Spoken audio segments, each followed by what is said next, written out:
Welcome to honey properties. మీరు చూస్తున్న ఇల్లు లొకేషన్ వచ్చేసి ఇది మనకి పెద్దంబర్పేట అండి. ఇది 100 స్క్వేర్ యార్డ్స్లో ఉంటుంది. North facing house, 2 BHK house అండి ఇది. దీని రేట్ వచ్చేసి మనకి ఓనర్ 56 lakhs చెప్తున్నారు.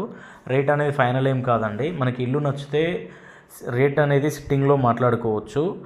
ఇది ఇంటి ముందు సైజెస్ వచ్చేసి మనకి 20x40 సైజులో ఉంటుందండి. ఇంటి ముందు రోడ్డు కూడా 25 feet వైడ్ రోడ్డు ఉంటుందండి.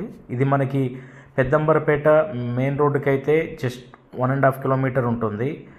మనకు హైత్ నగర్కి అయితే 4 kilometers ఉంటుంది. అదే మనకి పెద్దంబరపేట నుండి పశ్చిమంలో పోయే రూట్కి అయితే జస్ట్ 1/2 kilometer డిస్టెన్స్లో ఉంటుంది. మనకి దీని రేట్ వచ్చేసి 56 lakhs నెగోషియబుల్ అండి. రేట్ అనేది ఇంట్రెస్ట్ ఉంటే పైన నెంబర్కి కాల్ చేయండి. మనకి ఇది సరౌండింగ్స్ అన్నీ బిల్డింగ్స్, అపార్ట్మెంట్సే ఉన్నాయండి. ప్రైమ్ లొకేషన్లో ఉంటుంది ఇల్లు అనేది.